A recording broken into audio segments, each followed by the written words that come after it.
Good morning बच्चों। Topic kinetic energy का कल अपन ने किया था। आज टॉपिक स्टार्ट करते हैं वर्क एनर्जी थ्योरम का। ठीक है, इंपॉर्टेंट टॉपिक है ये भी। सब्जेक्टिव इक्वेशन के अंदर इसका डेरिवेशन आता है बेटा।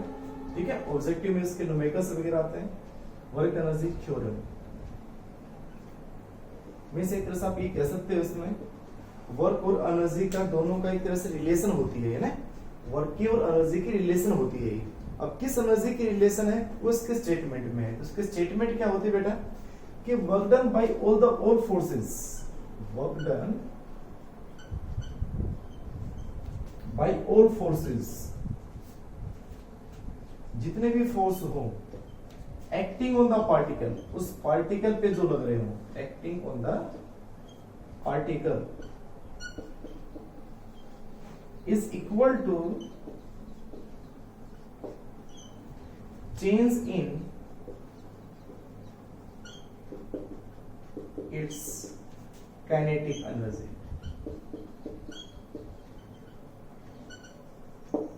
kinetic energy कोई भी हमारे पास वर्क हो रहा हो, चाहे वर्क वो किसी भी कारण हो, ध्यान से सुनो, अच्छे समझे इसको बात ना। वर्क एनर्जी थ्योरम को कि work done by all the forces. अब ऑल फोर्सेस का मतलब जैसे कोई पार्टिकल कल समझाया था कि अगर मान लो पार्टिकल हॉरिजॉन्टल में मूव कर रहा हो या से वर्टिकल में मूव कर रहा हो, जैसे पार्टिकल ऊपर से नीचे गिर रहा है ना, तो ऊपर से अगर नीचे गिर रहा है तो work done by the gravitational force हुआ। अपोजिट अगर मान लो क्या लग रहा हो, फ्रिक्शन, एयर फ्रिक्शन, तो एयर फ्रिक्शन के कारण हुआ। तो net work done by the air friction, work done by the gravitational, और नेट वर्क डन जितने भी फोर्सेस हैं उन सभी को ऐड कर ले और वो किसके इक्वल होगा, लेकिन वो उसी पार्टिकल को होना चाहिए, नहीं कि फ्रिक्शन किसी और पे लग रहा हो और वो ग्रेविटेशनल फोर्स किसी और पे लग रहा हो, नहीं, उसी एक पार्टिकल के ऊपर जितने भी फोर्सेस हैं उन सभी के कारण नेट वर्क निकाल लें। फिर उसको इज इक्वल टू, उसको किसके इक्वल रख दो, change in its kinetic energy, उसके काइनेटिक एनर्जी के जो चेंज आ रहा है उसके इक्वल रख दो। चेंज का मतलब काइनेटिक एनर्जी चेंज किसके कारण आया होगा, जब किसी बॉडी पे अगर फोर्स लग रहा होगा तो उसकी स्पीड पहले हो सकता है 0 हो या पहले स्पीड u हो उसके बाद v हो जाए, तो स्पीड के चेंज होने से उसकी क्या चेंज हो जाती है, काइनेटिक एनर्जी। ठीक है, तो इसको अप्लाई करना भी आपको समझाऊंगा और तरीका भी यही है कि आप क्या करेंगे, सबसे पहले सभी वर्क डन निकालोगे और उस वर्क डन को किसकी ओर लिखोगे, चेंज इन काइनेटिक एनर्जी। इन इसका मैथमेटिकल जो फॉर्मूला बनेगा that is equal to work done, this is W is equal to change in kinetic energy delta K। delta means change, तो K kinetic energy means हम ये कह सकते हैं डेल्टा का मतलब कि kinetic energy final minus kinetic energy initial। this is work energy theorem। ठीक है, work energy theorem ये होती है बेटा। अब स्टेटमेंट होगी क्लियर, इसकी इक्वल होगी। अब करते हैं इसका प्रूफ, किसी भी थ्योरम का प्रूफ। अब प्रूफ देखिए इसका। अब जैसे कि आपने वर्क दो तरह से पढ़े थे, एक वर्क पढ़ा था ड्यू टू कांस्टेंट फोर्स, जिसमें उसकी डायरेक्शन और उसका मैग्नीट्यूड चेंज नहीं हुआ था उस फोर्स का, और एक आपने वर्क पढ़ा था ड्यू टू वेरिएबल फोर्स, जिसमें लगातार फोर्स वेरी करता है पोजीशन टू पोजीशन। तो यहाँ जो वर्क दो टाइप के हमने पढ़े हैं, तो वर्क एनर्जी थ्योरम भी दो टाइप की हो। अगर बाय चांस पेपर में लिखा आता है state and prove work energy theorem, state and prove work energy theorem, तो आपको कुछ नहीं लिखना, आपको सीधा से स्टेट में लिखा है, आप कोई भी इनमें से दो करवाऊंगा, उनमें से आप एक कर देना बस। लेकिन अगर उसमें साफ साफ लिखा आता है कि वर्क एनर्जी थ्योरम की स्टेटमेंट बताएं एंड प्रूफ करें ड्यू टू कांस्टेंट फोर्स, तो आपको कांस्टेंट फोर्स का करना है। क्या लिखा है वेरिएबल फोर्स, तो वेरिएबल फोर्स का करना है। तो पहले हम करते हैं बाय कांस्टेंट फोर्स।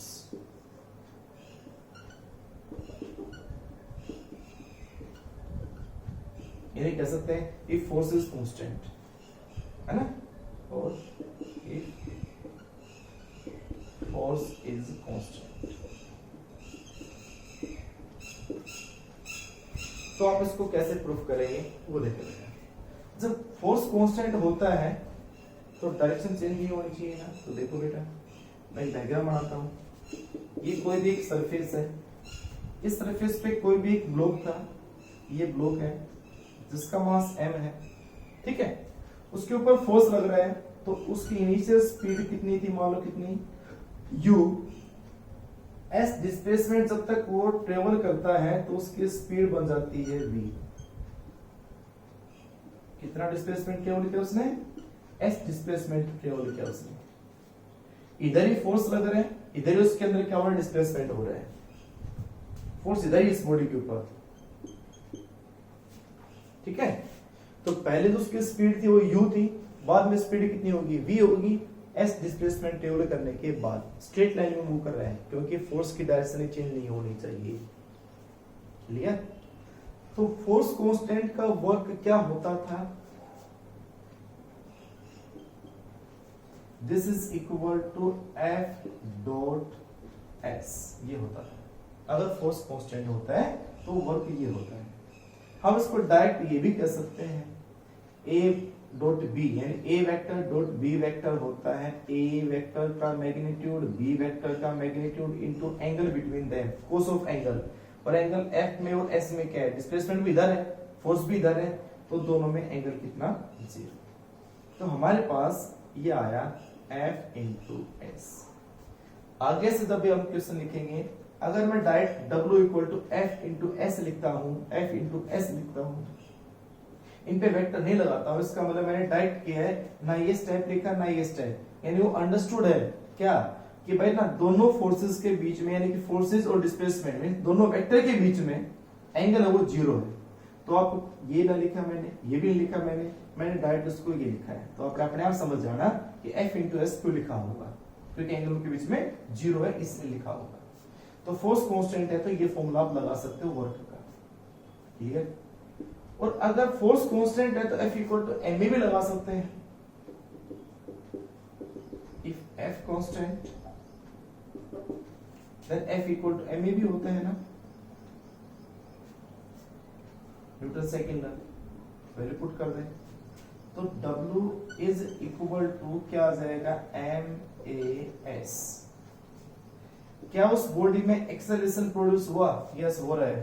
कैसे हो रहा है, देखो यहाँ स्पीड u, यहाँ स्पीड v, तो स्पीड चेंज होती है, चाहे बढ़े और चाहे घटे, तो एक्सेलरेशन तो हुआ ही ना। तो कितना एक्सेलरेशन है, उस एक्सेलरेशन को फाइंड करेंगे हम। जिस तरह से हमने कल काइनेटिक एनर्जी का एक्सप्रेशन किया था ना, वैसे इसके अंदर हम यहाँ से भी एक्सेलरेशन को फाइंड करेंगे। तो using equation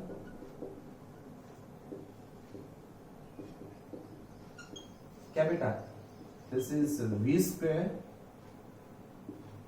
minus u square is equal to 2s।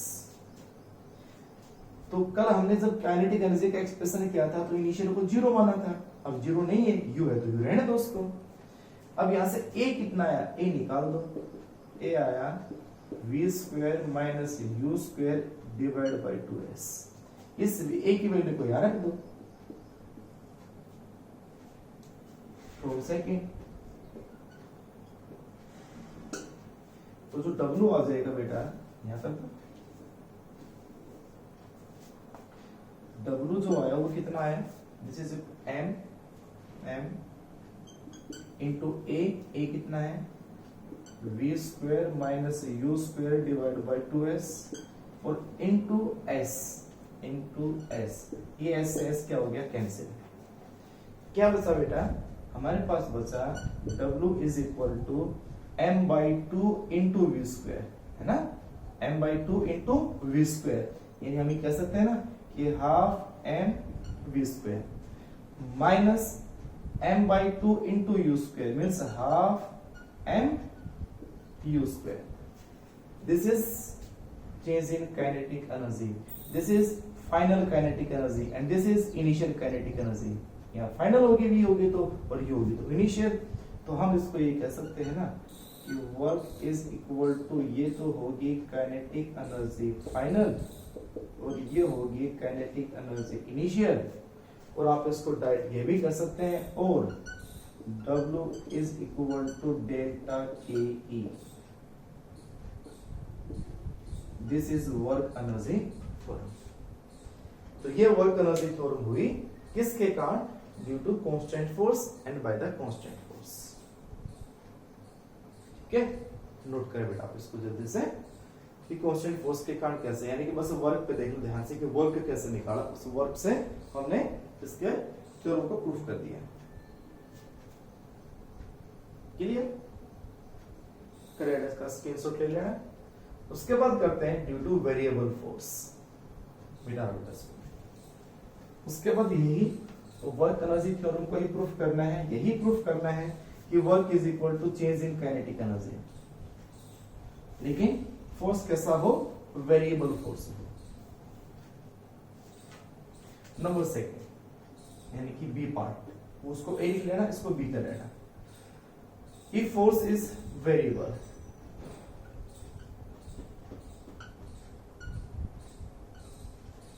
अगर फोर्स वेरिएबल हो तो क्या, थोड़ा सा बता दो अगर आपको याद ना हो तो, वर्क का वेरिएबल कैसे हम निकालते थे, ये इसके थ्योरम पर नहीं लिखना है, वैसे समझा रहा हूं आपको मैं। वेरिएबल फोर्स का मतलब क्या हुआ कि भाई हो सकता है उसका मैग्नीट्यूड चेंज हो रहा हो सकता है उसका डायरेक्शन चेंज हो रहा हो, और हो सकता है उस फोर्स की दोनों के दोनों चेंज हो रही हो, डायरेक्शन भी और मैग्नीट्यूड भी। तो उसको हमने कैसे वर्क निकाला था, याद करें कैसा था बेटा, कि मान लो कैसे भी मूव कर रहा हो, टेढ़ा बेटा कैसे भी ऐसे मूव कर रहा हो, ये इसके अंदर नहीं लिखना है, बार बार समझा रहा हूं, ये मैं वर्क समझा रहा हूं वेरिएबल का कैसे किया था। बाई चांस आपको याद ना हो तो बता रहा हूं कि उसने स्टार्ट किया इस पॉइंट से, ये पॉइंट है ए, कहां तक गया, वो पॉइंट बी तक गया, और मैं क्या मान लो रेफरेंस भी यही से मान लो कि इसी पॉइंट से स्टार्ट हुआ वो, तो इसी पॉइंट से स्टार्ट हुआ तो मान लो 0 यही हुआ, और मैं कहता हूं भाई रेफरेंस अगर ये है, भाई इस पॉइंट के रेस्पेक्ट में बताओ तो इस पॉइंट के रेस्पेक्ट में इसकी कुछ ना कुछ पोजीशन होती ना, कोई x1 होती, x2 होती, कुछ भी होगी, लेकिन अगर रेफरेंस में कहूं कि भाई इसी के रेस्पेक्ट में बताओ, इसको 0 मान ले। कहां तक जा रहा है, मान लो इनफाइनाइट तक मूव कर रहा है, पता नहीं कितनी दूर जा रहा है, बहुत दूर जा रहा है वो, इनफाइनाइट डिस्टेंस ट्रेवल कर रहा है। तो नेट वर्क डन कैसे निकालते हो, तो नेट वर्क डन निकालने के लिए आपको क्या बताया था मैंने कि पहले छोटा सा एक पार्ट ले लें, स्मॉल डिस्प्लेसमेंट ले लें जहां फोर्स कांस्टेंट हो। तो मान लो मैंने एक ऐसा पार्ट ले लिया जहां पे ये ऐसा बिल्कुल स्मॉल पार्ट, जिसमें डिस्प्लेसमेंट कितनी हुई dx, और बिल्कुल स्मॉल डिस्प्लेसमेंट है तो यहां से लेकर यहां तक तो फोर्स चेंज होगा ही नहीं ना, एक फोर्स कांस्टेंट होगा, तो यहां इससे इसके बीच में जो फोर्स लगा वो कांस्टेंट फोर्स F लगा। तो इस पार्ट का पहले वर्क निकाल लेते हैं, पहले इस पार्ट का वर्क कहलाएगा स्मॉल वर्क, वो वर्क क्या होगा dw, and this is equal to F into dx, ये तो कहलाएगा कि F फोर्स लगा dx डिस्प्लेसमेंट ट्रेवल करने के लिए, तो स्मॉल वर्क हुआ F into dx। फिर आपको टोटल निकालना है, कहां से कहां ले जाना है उसको, 0 से इनफाइनाइट ले जाना है। तो आप क्या करोगे भाई, आगे इसका निकाला, इसका निकाला, इसका निकाला, फिर सबको क्या करेंगे, ऐड करेंगे, नहीं फिजिक्स कहती है बहुत आसान है इसको निकालना। इसको कैसे निकालें, आप सीधा इसको इंटीग्रेट करें टोटल ओवर के लिए, इंटीग्रेट करें टोटल के लिए, इंटीग्रेट करें तो dw का तो बन जाता है w, और F into dx, आपको उसको डिस्प्लेसमेंट कहां तक कहां ले जाना है, उसको ले जाना आपको 0 से इनफाइनाइट, तो ये हो जाएगा 0 से इनफाइनाइट। अगर उसकी पोजीशन होती है x1 से x2 तो x1 से x2 लिख देते हैं, y1 से y2 लिख देते हैं, जो भी दिया होता है उसकी लिमिट पुट कर देते हैं। तो ये होता है वेरिएबल फोर्स का वर्क डन इनटू dx। फर्क समझे, डिफरेंस समझे, स्मॉल वर्क यानी कि पहले स्मॉल निकाला फिर उसमें टोटल निकालने के उसको इंटीग्रेट किया, ये वेरिएबल फोर्स हुआ इसलिए ऐसा किया। अगर कांस्टेंट होता तो पीछे वाला जो किया था हमने F डॉट S वो करते हैं, क्लियर, ये हम कर चुके हैं पहले, दोबारा करने की जरूरत नहीं है, समझाया था बस मैंने। चलो, अगर फोर्स वेरिएबल है तो मैंने क्या कहा जस्ट कि work done is equal to integration of F into क्या लगा तो dx, क्लियर। चलो भाई, फिर वही बात है, उस थोड़े से डिस्प्लेसमेंट के दौरान फोर्स तो कांस्टेंट ही था, है ना, and F is equal to put कर दोगे ma, लेकिन एक्सेलरेशन वहां पे ना वो डिस्प्लेसमेंट के साथ किस तरह से वेरी करती है उसकी स्पीड, तो आप एक्सेलरेशन का फॉर्मूला बनाओगे स्पीड की टर्म में, जो डिस्प्लेसमेंट की टर्म में हो, आपको वो क्या होती है काइनेमेटिक्स में बताया था, फिर भी याद नहीं है तो फिर भी देख ले दोबारा से। ए को कैसे निकालेंगे, वेलोसिटी की टर्म में, बट ए जो होता है आपने पढ़ा होगा ना, ए इक्वल टू होता है डीवी बाई डी टी। मैं अगर इसको dx से मल्टीप्लाई कर दूं, dx से डिवाइड कर दूं, dx से डिवाइड कर दूं, dx से मल्टीप्लाई कर दें, कर दिया ना, dx से डिवाइड कर दिया, dx से मल्टीप्लाई कर दिया, तो ये तो हो गया कैंसिल। ठीक है, तो क्या बचेगा D by D T. Clear. तो किस लिए क्या मैंने इसका एक नया फॉर्मूला बना कि भाई dx से डिवाइड कर दिया, dx से मल्टीप्लाई कर दिया। ठीक है, तो ये क्या बना, ये बना dx by dt, rate of change of displacement. Rate of change of displacement क्या होता है, वेलोसिटी, तो ये हो जाएगा वेलोसिटी। तो a को हम ये कह सकते हैं ना dv by dx into v।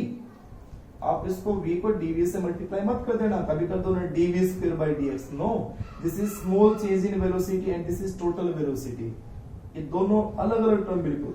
ठीक है, तो dv by dx into v या v dv by dx, a को आप पुट कर दोगे यहां। ठीक है, तो f क्या बना फ्रॉम सेकेंड, तो फोर्स आ गया f, this is equal to m v dv by dx बना। और इस f की वैल्यू को कर दो फर्स्ट में पुट, फ्रॉम फर्स्ट क्या हो जाएगा w, this is equal to f क्या बेटा, this is integration of m v dv by dx और into dx से dx कैंसिल। ठीक है, तो हमारे पास जो वर्क हुआ वो है m को बाहर करो, m का तो इंटीग्रेशन होता है नहीं, m तो पहले टोटल है, इंटीग्रेट मींस टोटल करना, ऐड करना, तो मास पहले टोटल है उसको क्या ऐड करेंगे हम, v इंटू dv।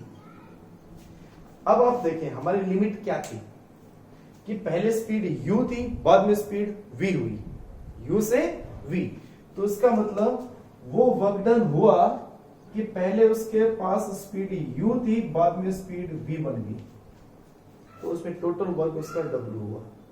ठीक है, तो work done is equal to m integration of v। अब ये और ये सेम वेरिएबल है v इंटू dv, इसका मतलब क्या करोगे, इसका इंटीग्रेशन v की पावर 1 है, इसमें एक ऐड कर दोगे और उसी से क्या कर दोगे आप डिवाइड कर दोगे, तो ये क्या बनेगा बेटा, this is equal to v square by 2, एक ऐड कर दिया उसी से डिवाइड कर दिया।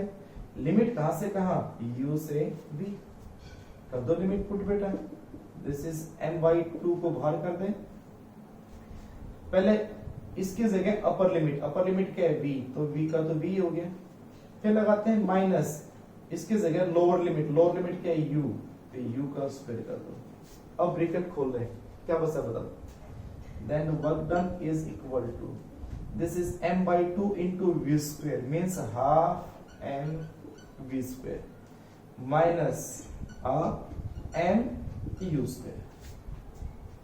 ठीक है, this is final kinetic energy, this is initial kinetic energy,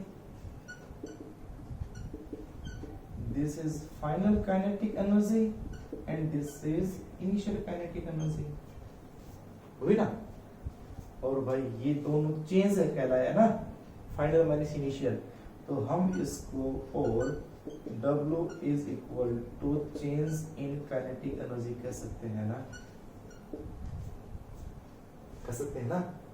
तो ये हो गया work done change in kinetic energy, और यही तो होती थी वर्क एनर्जी थ्योरम। एक कांस्टेंट से होगी, एक वेरिएबल से होगी। स्क्रीनशॉट लें, इसको नोट करें बेटा एक बार।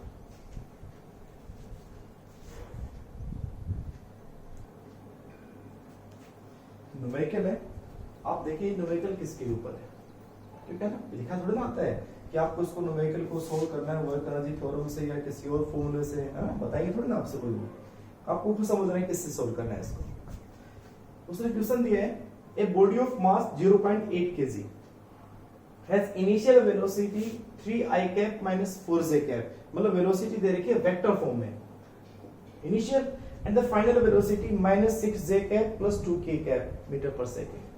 उसने क्या, find the change in its kinetic energy।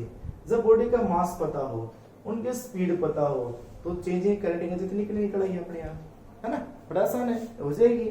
लेकिन क्या इसी क्वेश्चन को वो क्वेश्चन में ये चेंज कर सकता है ना कि find the net work done by the body, है ना, उस बॉडी या work done on the body, कि उस बॉडी पे कितना वर्क हुआ है, तो वर्क यहाँ पे किस में हुआ है, काइनेटिक एनर्जी को चेंज करने में हुआ है ना, तो find the net work done, ये भी तो आ सकता है क्वेश्चन, और net work done on the body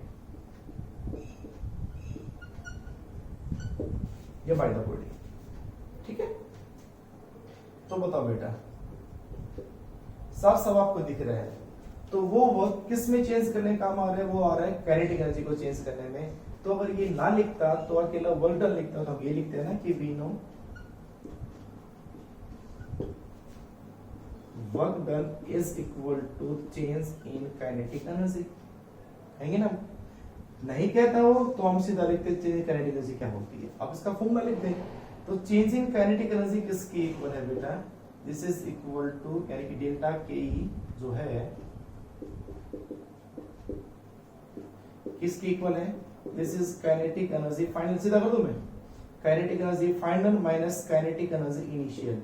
तो काइनेटिक एनर्जी फाइनल थी half M V square, kinetic energy initial है हाफ एम यू स्क्वायर, ऐसे करेंगे ना, ये करेंगे ना। तो यहां से हम एक कॉमन ले लें, क्या कॉमन ले लें, हाफ एम को कॉमन ले लें, क्या लिखूं मैं इसको लिख सकता हूं V square minus U square, बन गया इक्वेशन नंबर फर्स्ट। अब बात ये है, ये क्या है, magnitude of v, magnitude of u, लेकिन ये क्या है, वेक्टर। तो वेक्टर दिया होता है तो वेक्टर का मैग्नीट्यूड कैसे फाइंड करते हैं, ये भी पहले बहुत बार कर चुके हैं। तो गिवन क्या है इसके अंदर वो देखें भाई, नहीं याद है तो फिर भी देख लें। गिवन ये क्या है, इनिशियल क्या होगी u, तो गिवन u, और वो वेक्टर फॉर्म में है तो u वेक्टर लगा दे। तो u वेक्टर क्या है, this is 3i cap minus 4j cap. आप इसका मैग्नीट्यूड फाइंड करेंगे तो u का मैग्नीट्यूड क्या होगा, कोएफिशिएंट ऑफ i कितना है 3 का करोगे स्क्वायर प्लस लगाएंगे, j का कोएफिशिएंट क्या है -4 का करोगे स्क्वायर और ऊपर क्या लगाओगे अंडर रूट। क्लियर, क्या बना बेटा, ये हुआ 9, ये हुआ 16, कितना हुआ 25, और 25 का रूट कितना आएगा 5, this is equal to 5 metre per second, बनेगा ना भाई, 9 प्लस 16 25, तो 5 आ गया। ऐसे निकालोगे v, और v वेक्टर क्या दे रखा है, v वेक्टर दे रखा है -6j प्लस 2k। क्लियर, अब v का मैग्नीट्यूड फाइंड करेंगे, यहां कर दो मैग्नीट्यूड ऑफ v क्या बनेगा, -6 का स्क्वायर करेंगे आप प्लस 2 का स्क्वायर करेंगे, क्या लगाओगे अंडर रूट, कितना होगा 36 प्लस 4 कितना होगा 40, तो रूट 40। ये 5 आया, ये रूट 40 मीटर पर सेकेंड आया। अब क्या है, बस आप इसको u का मैग्नीट्यूड v का मैग्नीट्यूड फर्स्ट में पुट कर दें, फ्रॉम फर्स्ट वर्क डन पूछा होता तो वर्क लिख देते, चेंज इन काइनेटिक एनर्जी पूछा होता तो वो लिख देते, कितना आएगा हाफ इनटू m मास कितना है 0.8 का मतलब 8/10 कर दें, इनटू v स्क्वायर, v का स्क्वायर मींस रूट 40 का square, root 40 square minus u क्या है 5 स्क्वायर, सोल्व कर दे भाई 2 4 8 एंड 2 5 10, तो बाहर आ गया हमारे पास 2/5, अंदर क्या बचा रूट 40 का स्क्वायर क्या बचेगा 40, 5 का स्क्वायर क्या होगा 25, कितना होगा 15, ये कितना बचेगा 15, तो ये आ जाएगा 2/5 इंटू 15, 5 3 15, 3 2 6, तो हमारे पास नेट वर्क डन पूछा होता या चेंज इन काइनेटिक एनर्जी पूछा होता तो कितना आएगा 6 जूल। क्लियर? तो ये है, बस इतना सा फर्क था। बस ये जो स्पीड दी हुई है, वेलोसिटी दी हुई है, ये वेक्टर फॉर्म में दी हुई है। आप उसका मैग्नीट्यूड फाइंड करेंगे और वापस यहाँ पुट करेंगे, आसानी से सोल्व हो जाएगा। नोट करो इसको, स्क्रीनशॉट लें इसका।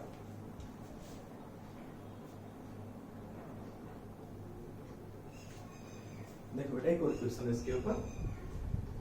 ए particle of mass 0.5 kg travels in a straight line with velocity v is equal to ax 3/2 where a is equal to a constant term है, उसकी वैल्यू है 5। लेकिन यहाँ एक बात आपको साफ साफ दिख रही है कि velocity is the function of x। x means displacement.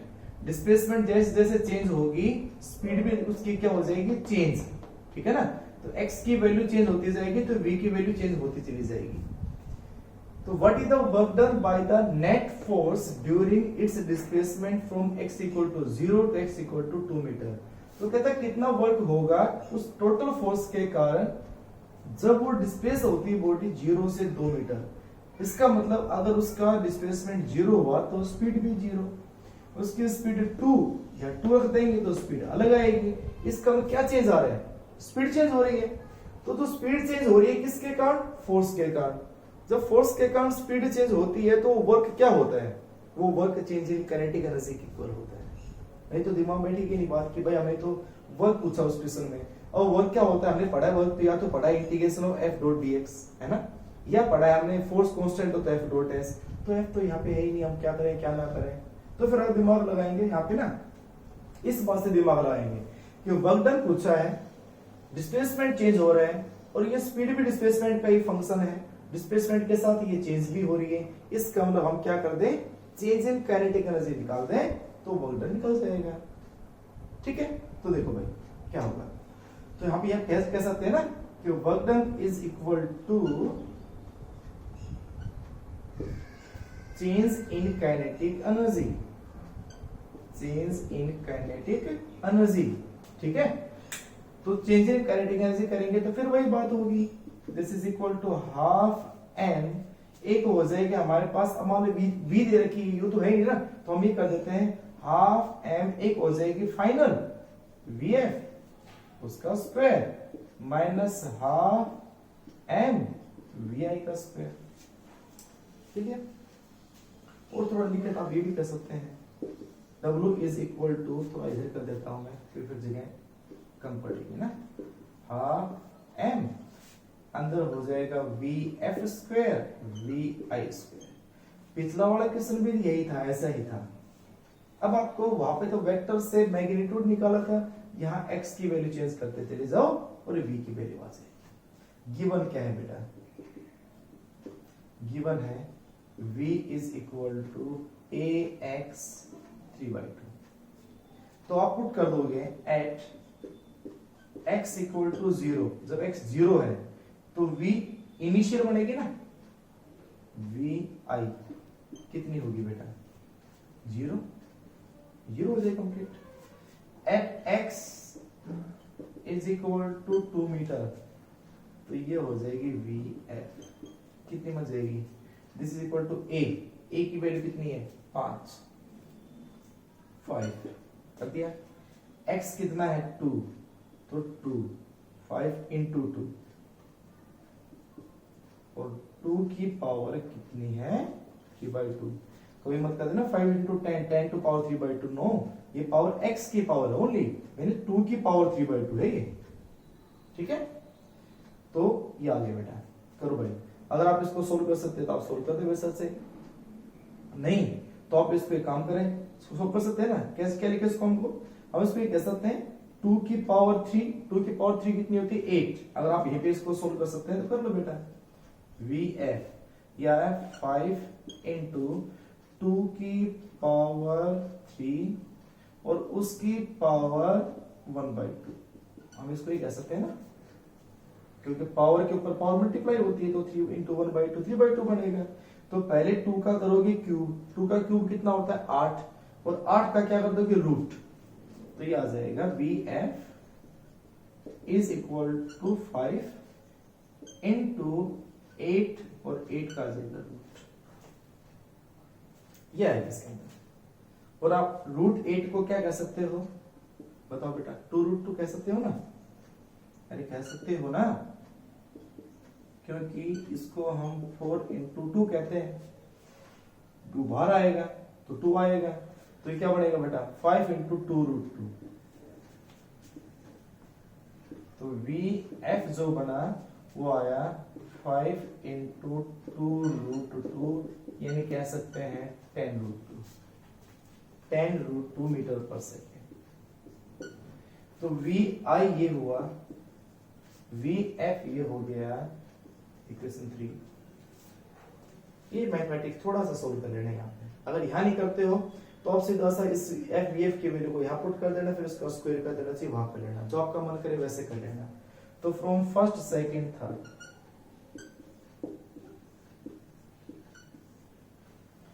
Work done is equal to, this is half m कितना है 0.5, मीन्स हम कह सकते हैं 1/2 है ना, 0.5 कितना होता है 1/2 इनटू VF स्क्वायर का करोगे तो 10√2 स्क्वायर एंड माइनस 0, कितना है बेटा बार है 1/4, और ये कितना आएगा 100 इंटू 200 आएगा नहीं भाई, 10 का स्क्वायर करो तो 100 और √2 का कितना होगा 2, तो कितना आ गया 200, तो ये कितना बनेगा 50।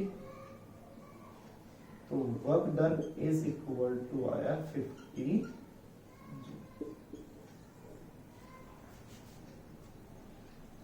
ठीक है ना। और आप इसको यहां से यहाँ इतना सोल्व नहीं करते हैं तो आप इसको ये लिख दो 5, यहाँ पे लिख दो 5 इंटू 2√2 की पावर कितनी है 3/2, जब पावर 3/2 है और उसकी पावर भी 2 है तो ये 2 और ये 2 हो जाएंगे कैंसिल, तो 2 की पावर 3 बचेगी।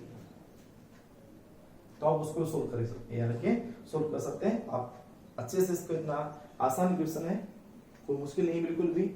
तो मेन बात जो थी ना वो यहां तक देख लो कि इसको वर्क डन किससे निकाल सकते हैं, वो वर्क डन हम चेंज इन काइनेटिक एनर्जी से निकाल सकते हैं। तो ये वर्क एनर्जी थ्योरम का कॉन्सेप्ट था जो मैंने आपको बताया। ठीक है, नोट कर इसका स्क्रीनशॉट ले बेटा। ठीक है बेटा, तो आज का जो टॉपिक था वो work energy theorem due to constant, due to variable force, और उसमें आपको दो न्यूमेरिकल कराएंगे उसी के ऊपर। ठीक है, कल भी हम वर्क एनर्जी थ्योरम के न्यूमेरिकल और भी करेंगे कुछ अलग टाइप के। ओके, थैंक यू बेटा, बाय।